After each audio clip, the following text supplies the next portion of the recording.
They called him the Angel of Death, but his shadow was built by others.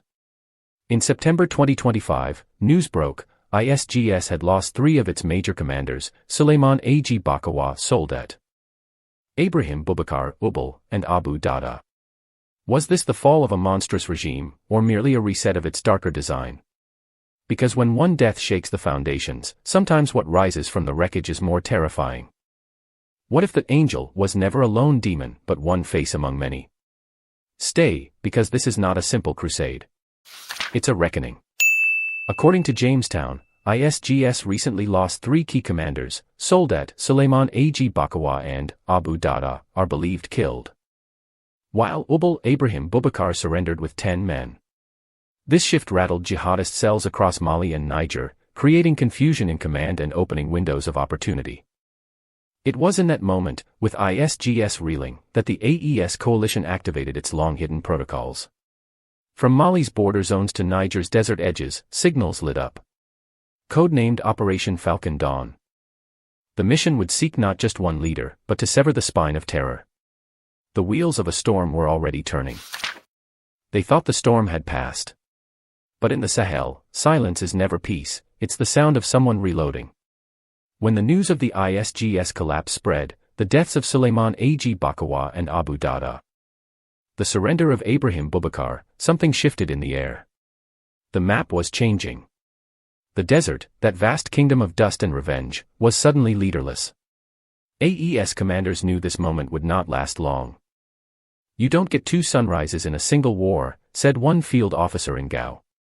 Intelligence units across Mali, Niger, and Burkina began to light up like constellations, voices intercepted, coordinates confirmed, safe houses identified. For years, ISGS had built an invisible network through old trade routes, nomad clans, and shadow markets, using religion as camouflage and gold as fuel. But with their leaders gone, the machine was trembling. This was when the AES moved. Operation Falcon Dawn was no myth. It was a sequence, perfectly timed, deeply calculated. Recon drones from Mali scanned movement corridors in Tessit and Menaka. Burkina's special battalions tracked supply convoys toward Fayoum. Niger's elite unit, Desert Noir, closed escape routes along the Talabari border. The mission was not about killing. It was about decapitation, removing the nervous system of terror, before new heads could grow. By the 3rd night, patterns emerged, a convoy of technicals heading south, unusual radio silence in the Gourma Valley, and a meeting request transmitted by an unidentified frequency labeled Echo 4. AES analysts decoded it, a regrouping order. Someone, or something, was trying to resurrect ISGS's chain of command. The strike teams were mobilized. At 0200 hours, 3 groups moved under the moonlight, Unit Tani, Unit Kamla, and Unit Bemba. Their task, intercept, confirm, and destroy. There was no room for error. Because in the desert, mistakes are not corrected, they're buried. One of the commanders, Captain Watara of Burkina, described it later in his report. "We were ghosts in the dust. We didn't chase them, we guided them into their own grave." But before the trap was sprung, the AES needed proof. Drones locked onto a heat signature near the Ouagadougou-Gourma line, 24 armed pickups gathering around a tent. The tent glowed with communication signals, encrypted pings, satellite bursts, voice bursts from Thurea phones. A whisper moved through the AES command tent, "We found them." Then, silence. A moment of stillness before the world cracked. Missiles didn't scream that night. They whispered, slicing through the air, guided by coordinates written in blood and mathematics. One after another, 7 drones struck in synchronized silence. Each detonation folding into the next, like thunder taught to obey. From space, it was a flicker. From the ground, it was apocalypse. By dawn, the sand was still glowing. Recon teams entered the crater zone, they found burnt documents, torn flags, fractured radios. But among the ashes, one object remained intact, a leather-bound notebook, half-burnt, written in Arabic and French. Inside, one phrase was repeated. "The desert will not forgive its sons." It was a chilling reminder, even as enemies fall, the soil remembers. That day, AES proved it could do what no foreign mission ever achieved: eliminate terror leaders without losing a single soldier. Without asking permission from Paris or Washington. The people of Gao and Menaka awoke to rumors of a divine storm. In Ouagadougou, young cadets played the footage in loop, whispering, "Our time has come." And maybe that's when the story changed, not just for the AES, but for Africa itself. For the first time, the continent's defense did not begin in foreign command centers, it began on its own soil. With its own sons, under its own flag. If you believe that this moment, this awakening, means something for the future of Africa's sovereignty, then say it loud. Share your thought below. Because history is not just written by soldiers, it's carried forward by those who dare to remember. The storm in Gourma had barely settled when the dust began to rise again. In the Sahel, victory never lasts more than a breath.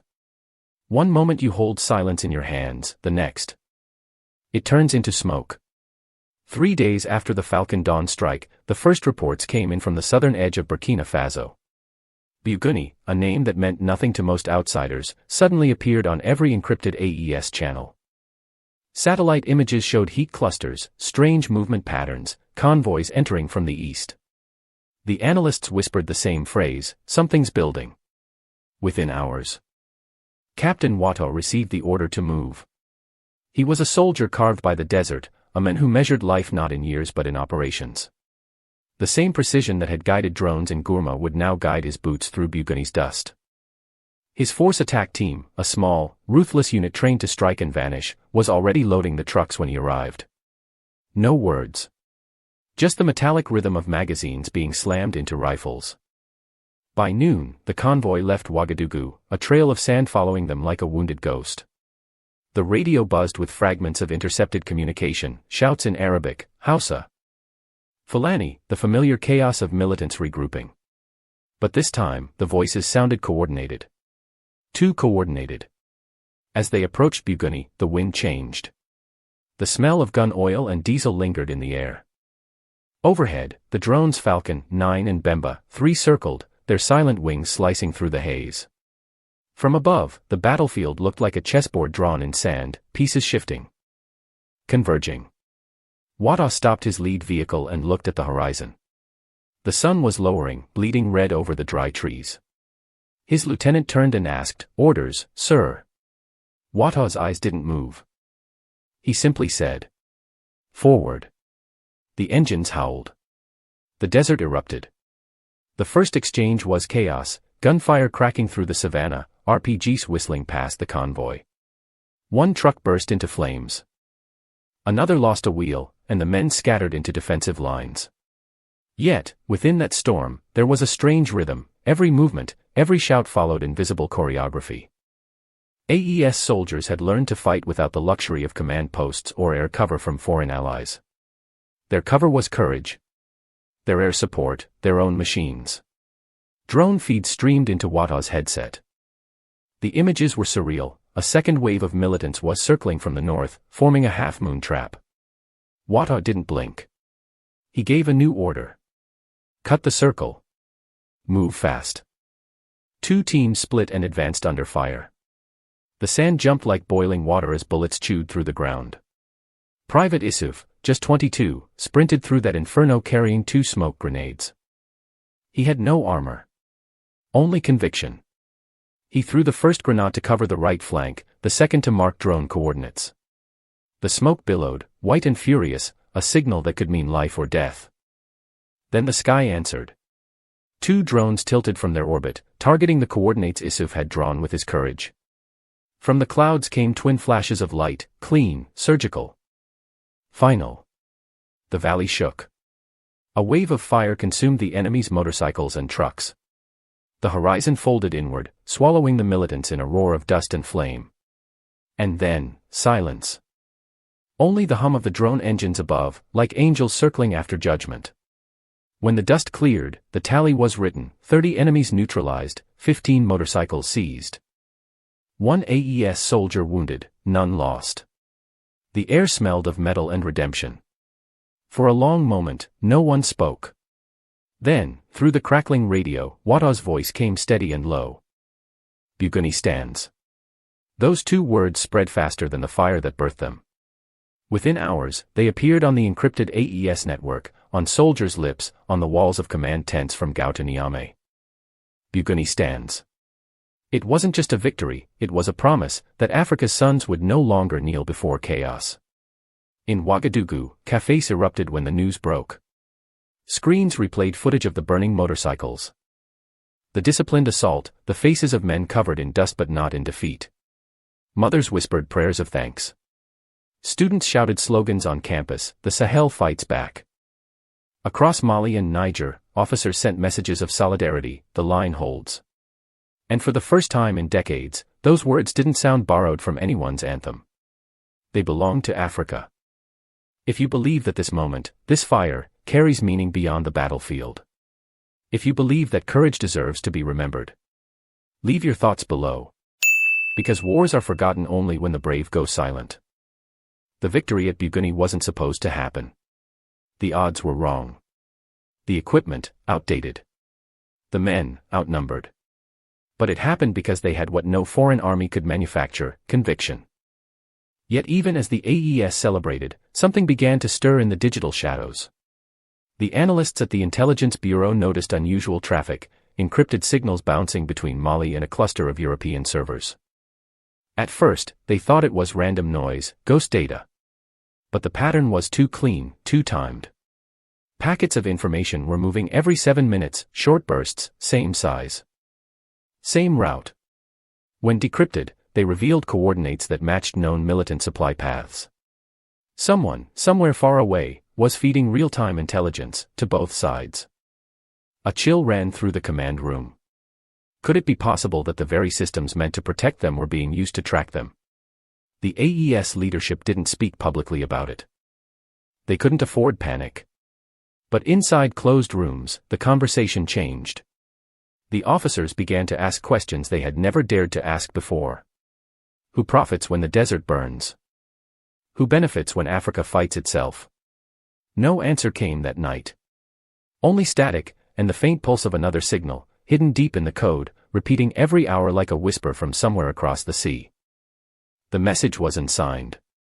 But its origin, they later discovered, came from a server belonging to a European private defense contractor. The file name was short. Just one word: continuity. And as the officers stared at that word glowing on their screen, a truth began to take shape, the kind of truth that changes wars. Maybe this wasn't just a battle for territory or ideology. Maybe it was a business. And Buguni, for all its dust and blood, was just another page in someone else's balance sheet. The realization hit like cold iron. The victory had been real, but so was the manipulation behind it. And in that haunting calm after the fight, as the AES soldiers packed their gear and prepared to return to Ouagadougou, one thought stayed in Watara's mind. If someone far away could pull the strings of death and victory alike, then perhaps the real battlefield wasn't made of sand at all, but of servers, signals, and silence. The smoke of Buguni had barely faded when tremors began to ripple far beyond the Sahel. Something had shifted. From the Atlantic coast to the Indian Ocean, whispers of rebellion stirred in cities that had once been silent. The fall of Boubacar Demaguri was more than a military event, it was a signal. It told the continent that fear could bleed, and that power could crumble. In Abidjan, Ivory Coast, the streets filled with color, not of flags, but of people. For months, frustration had simmered beneath the surface. President Watara, seeking a fourth term, had defied the constitution and the patience of his people. What began as murmurs turned into chants. No fourth term. Ivory belongs to us. Tens of thousands marched, their voices rising above the sound of tear gas and boots. At first, the government dismissed it as noise. But the noise became thunder. Soldiers hesitated to fire. Some even joined the marchers, their uniforms stained with the same dust as the civilians they were ordered to silence. For the first time in years, the regime trembled. International media called it unrest. But Africans saw something deeper, a nation remembering its spine. The people of Ivory Coast were not just protesting a president. They were rejecting an old order, the system that told Africans their leaders must always look west for permission. Reports came in, gunfire in Yopougon, barricades in Cocody. Prayers in the streets. The old elite retreated behind embassy walls, uncertain which flag to hide under. And as chaos spread, one chant began to echo across social media, across borders: "We are not alone. Sahel stands with us." At the same time, thousands of kilometers away in Madagascar, another storm erupted. The island, once called the beacon of democracy in Africa, had been darkened by a president who no longer believed in his people. He had secretly taken French citizenship years earlier, ruling a Malagasy nation as a foreigner in disguise. When the news reached the public, rage ignited like dry grass. The first protests were small: students, farmers, workers marching toward the presidential palace. The army tried to contain them. But after the 22nd civilian fell, something snapped. Soldiers lowered their weapons. Then, in an act that stunned the world, parts of the Malagasy army joined the protesters. The chants of the people merged with the steps of their soldiers: one rhythm, one nation. Inside the palace, panic spread. The president fled to the French embassy, seeking shelter from his own citizens. The irony was cruel, poetic even. The leader who claimed to protect sovereignty had run to the very power that once colonized his land. And outside the walls, a crowd chanted in the night: "The time of the foreign masters is over." By morning, the tricolor flag of France that hung above the embassy windows had become a target of shame. People shouted, "You can keep him. We will keep our country." In that moment, Madagascar joined the awakening, a civilian-led revolution, not guided by weapons, but by clarity. Analysts struggled to explain it. "It's spontaneous," they said. "Unorganized." They were wrong. The uprising had a rhythm, the rhythm of Sahel's heartbeat. From the dunes of Mali to the coast of the Indian Ocean, one idea spread faster than any ideology: Africa is rising. In Niamey, a radio host said it best: "You cannot kill an idea whose time has come. The sound you hear is not gunfire, it's the sound of chains breaking." The fall of Boubacar, the victory at Buguni, the uprisings in Abidjan and Antananarivo, together they formed a pattern too powerful to ignore. For centuries, the continent had been painted as a collection of crises. Now it was rewriting its narrative in the language of courage. Even in places untouched by war, something stirred. In Dakar, students debated Pan-Africanism with new fire. In Kinshasa, artists painted murals of Traoré standing beside farmers and soldiers. In Lusaka, women's groups organized discussions about sovereignty and self-determination. It was not politics, it was reclamation. Western diplomats watched uneasily. They spoke of instability while sipping coffee in embassies built on stolen confidence. But the truth was clear: the world had never feared a chaotic Africa, it feared a conscious one. Meanwhile, within AES headquarters, messages of solidarity poured in. Veterans from distant countries sent letters. Youths wrote from Ghana, Tanzania, and Sudan: "We see you. We hear you. We are ready." The alliance had become more than a military union, it had become a spiritual frontier. And though the continent's roads were still rough, though danger still lingered in the shadows, the people had tasted something irreversible, the flavor of self-belief. What began as a war against terror was transforming into a movement against submission.